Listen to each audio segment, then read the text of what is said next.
If you love something, set it free. The last grain of sand in the hourglass will soon fall. Friday the 13th, the game, will be meeting its demise. Yes, Jason Voorhees has seemingly died before and returned. However, for this gem of asymmetrical horror, the course has been ran, and unlike the characters in-game, the stamina will not replenish. The story began with fans ready to tantalize their taste buds. That was delicious. Years passing with no new movies or a whispering ki, ma ma ma. Gun Media was making a game with that classic slasher film flavor. Forest green, quiet, tranquil, a nice place to camp. But when the sun goes down, something stalks the forest. On a warm June night in 1984, a group of teen counselors are about to have the night of their lives. No one is safe. No one will survive.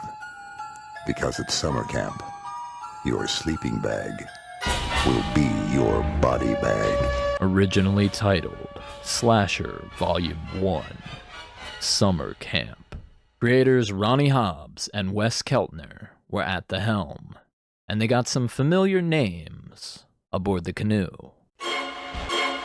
Hi, I'm Tom Savini, and I'm here to introduce you. My contribution is to help create the deaths. Creatively kill people, okay? Creatively kill teenagers in the woods with household implements. I wrote the original score and pretty much has become the sound of Friday the 13th films. I mean, it's about as iconic gets, you know.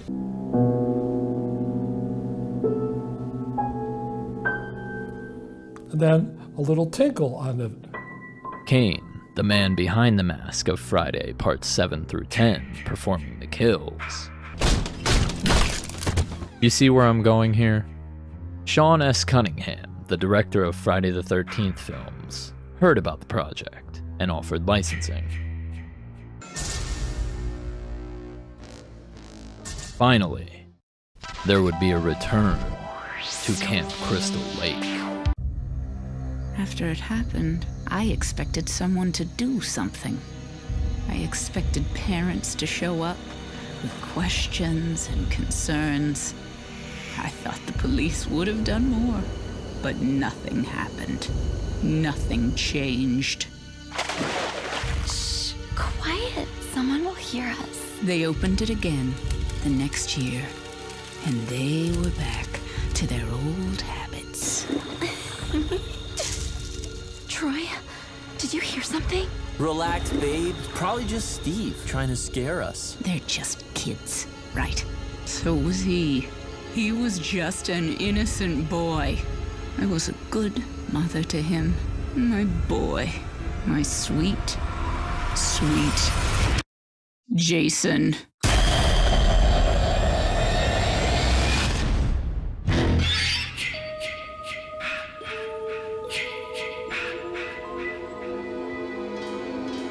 With a plethora of ideas and creative freedom in their grasp, they made love to the game.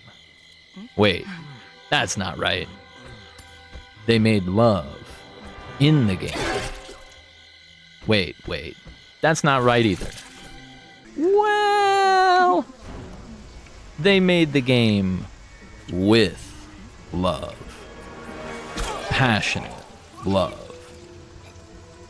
The fans showed a ton of love as well, with over 12,000 backers on Kickstarter, raising over $800,000 in 1 month, made this one of the highest earning Kickstarters ever, featuring different rewards based on donation amount, including becoming one of Jason's victims in-game, with your very own tombstone. Also, you could be immortalized in-game by becoming a camp counselor. Only 4 people chose to do so.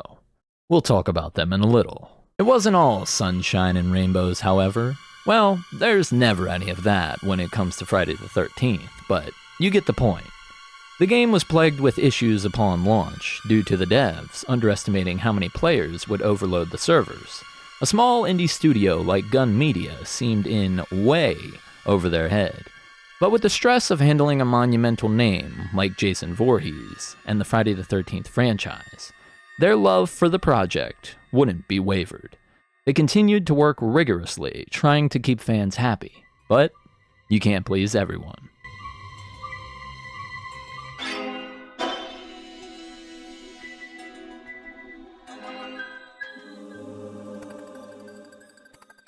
Those who stuck around through the trouble were rewarded with free content and dedicated servers.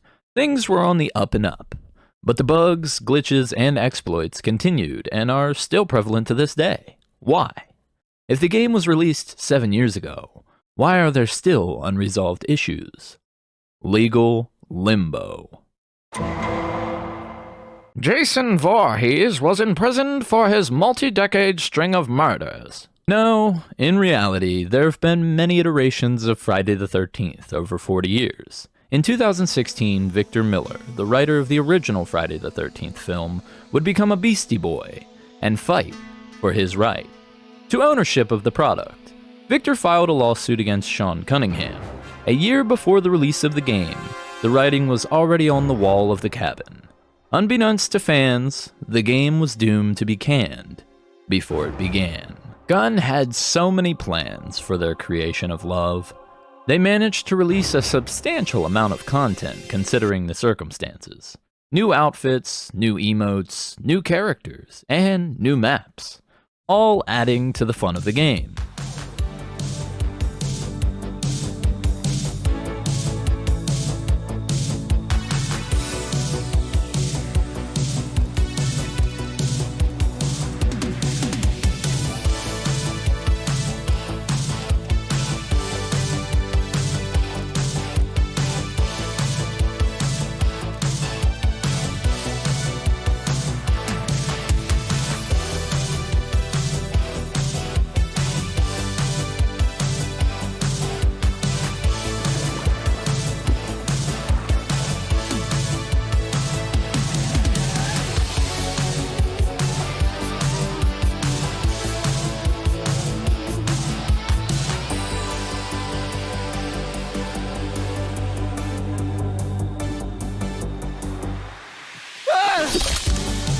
I mean, come on. Look at Speedo Chad. California girls were unforgettable. Responsible for easily the most iconic, memeable moment in the game's history. A terrifying undead mama's boy giant killer being knocked out by two fellow mama's boys in tiger print Speedos. You'll still find Chads in lobbies, making sure Jason never forgets those banana hammocks. It's about defying the odds. Friday the 13th, the game, did just that. This game may never have seen the light of day, but it did. And since camp opened on May 26th, 2017, I've never forgotten about it. I could spend hours gushing over the reasons I love this game. You can feel the love of the lore within the game, with Easter eggs aplenty. Finding detailed references to the many films pleased fans of the movies, and added depth to the authenticity. Even the graphics, music, and coloring of the game are in ode to the 80s films.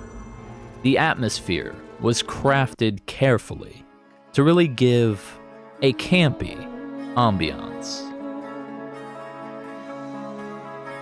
Their bodies still warm, though their lives have all escaped.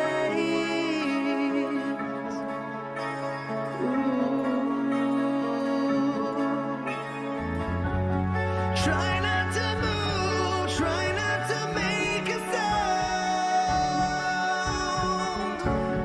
Hearing his footsteps all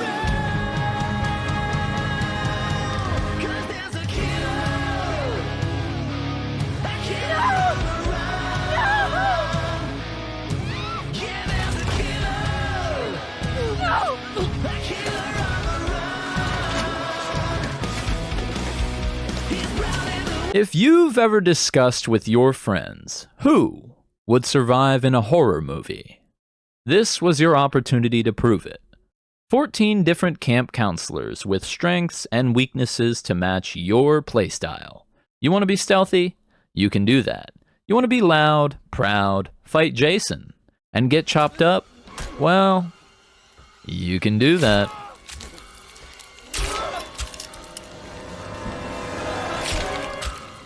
Step right up and come on down to Camp Crystal Lake, Higgins Haven, Packanack Lodge, Jarvis House, or Pinehurst. Gather around the campfire and sing our campfire songs. Hell, you can drown out the screams in the distance and start a dance party with your friends. If you're saying, well, I don't have any friends to play with, come by my stream over on Twitch and join us for some fun.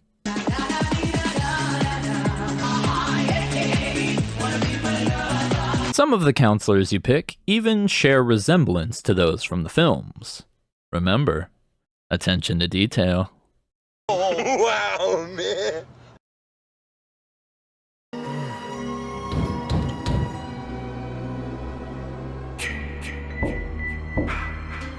Hold that thought, baby.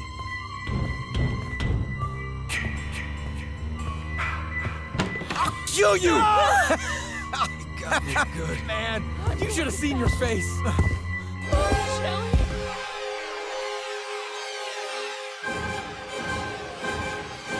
No, stop! Or you can choose one of the 4 counselors who were backers of the Kickstarter that I mentioned earlier.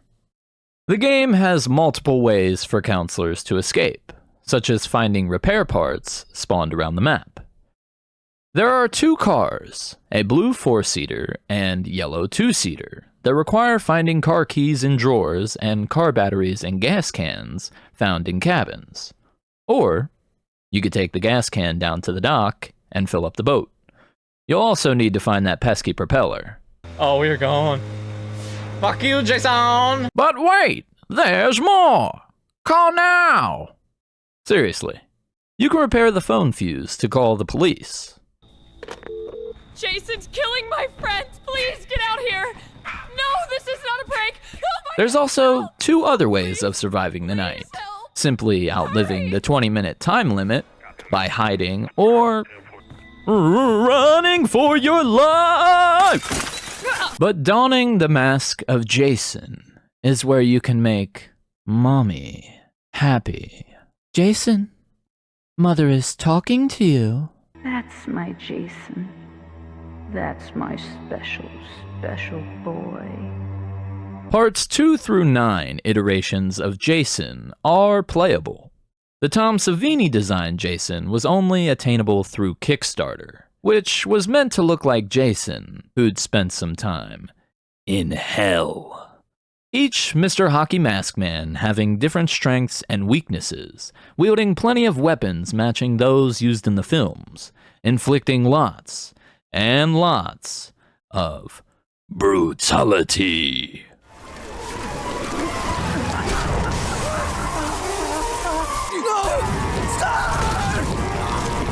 Boy, are there lots of great kills in this game. Simply unparalleled by other ASIM horror games. Back-breaking ways to bring an unhappy ending to campers found fornicating. Jason is the only one blowing your back out. If he finds you shagging, those bags will be dragging.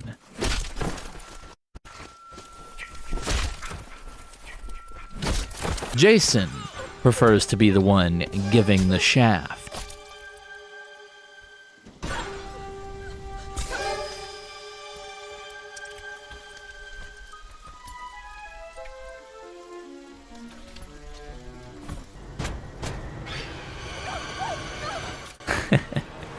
Enough innuendos. Seriously, there's a multitude of ways to decimate and penetrate counselors. Although Jason isn't the only one capable of using weapons, the counselors can choose fight or flight. Sometimes Jason chooses for them. You thought I forgot about the other method of survival, didn't you? Killing us. We need your help. Help. Help. Please, someone. Tommy Jarvis. My, how the turns have tabled. That's right. The only person to kill Jason Voorhees. Now, Tommy is only playable once a counselor has died in-game, and he must be called. Look for the cabin with an antenna. After that, one of the players who've died can return randomly as Tommy Jarvis. He is the only character in-game who can kill the behemoth hockey player, who probably doesn't know how to play hockey, but could make a good kicker in the NFL. How can you accomplish the killing, you might ask? Well, one of the female counselors will have to enter Jason's shack, which spawns somewhere around the outskirts of the maps. Inside, you'll find the shrine of Jason's mummy, which contains the sweater of Pamela Voorhees. While wearing the sweater, you will have one shot, one opportunity to seize everything you ever wanted. Seriously, seize the sweater. You will have one shot to impersonate his madre. Only do so once you have weakened Jason and knocked his mask off. Jason can only die if his mask is removed. So with those few variables met, the killing can commence. Make sure Tommy has a machete or an axe, and activate cinematic facial reconstruction for Mr. Voorhees. Roll solo, team up, or be that player who does nothing but escape and leave everyone else to die. Never forget, Chad is a dick. Some say go play Dead by Daylight. No. Friday has so much more to it than repairing generators, looping in a circle while being chased, repairing generators, dropping pallets. Oh, did I mention repairing generators? Hey, if that's your cup of tea, then cool, drink it. DBD lacks variety, which the Friday game excelled at. Even while only having a year of actual content releases, it still had proximity chat.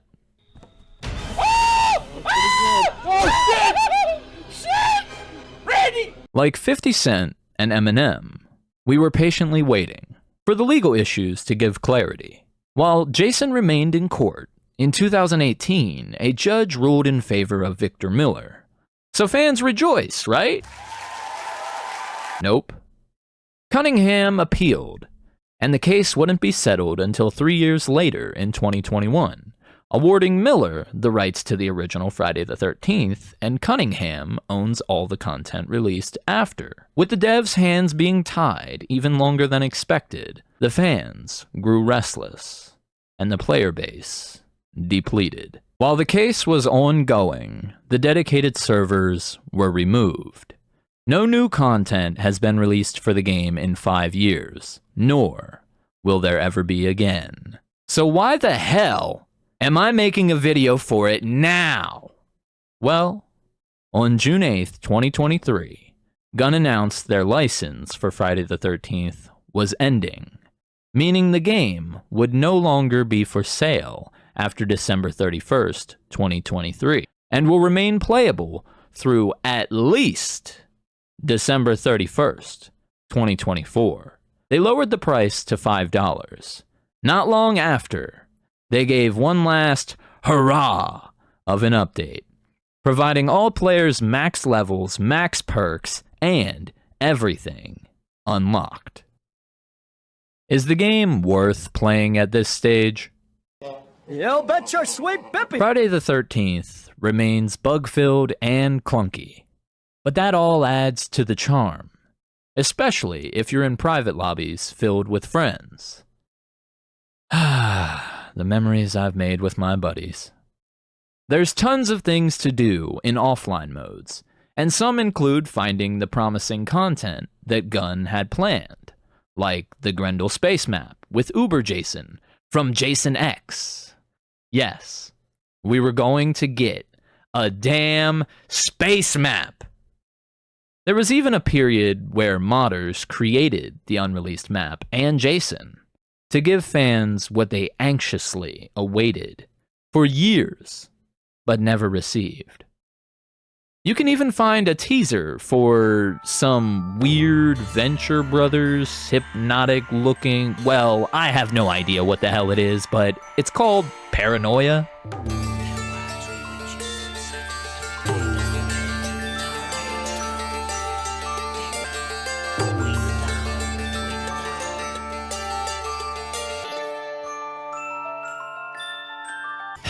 Look, there is so much I could continue to talk about, but at the core, I just love this game.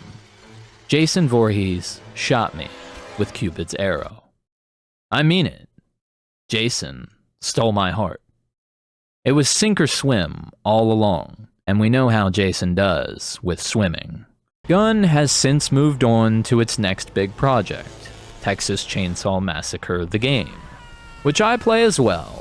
While it's gorgeous and I enjoy some of the similarities to this game, it hasn't been able to capture the affinity I have for Friday the 13th.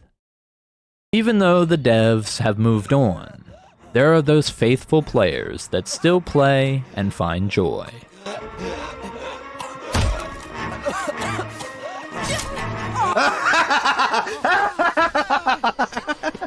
Friday the 13th is one of my favorite games ever, and it's certainly the most fun I've ever had in any game over the past 30 years. It's connected me with many friends and allowed us to create funny and thrilling memories together. You think it's better? Oh, I think so. My brain reacts faster. That on right? I'm gonna call Tommy right now. Anyone out there, you have to come to Camp Crystal Lake. Bring a gun. Oh God, help us. I'm in the Oh God, he shut the power off as soon as I was in the middle of calling him. Yeah, and she's bringing him this way. No. Oh, he just knocked off somebody's head. I'm done. I'm behind under the bed. Oh my God. I heard his head hit the ground. I gained immense happiness from my time in the camps. The Friday the 13th game is the best asymmetrical horror game ever released. It's been drowning for years, but maybe one day Jason will rise from the depths. He always rises. And yes, I'm filling with sadness while making this video right now, because that chapter will be ending. But until that canoe tips over in the lake, I'm gonna have as much fun as possible. Hopefully, I'll see you around the campfire before the flame burns out.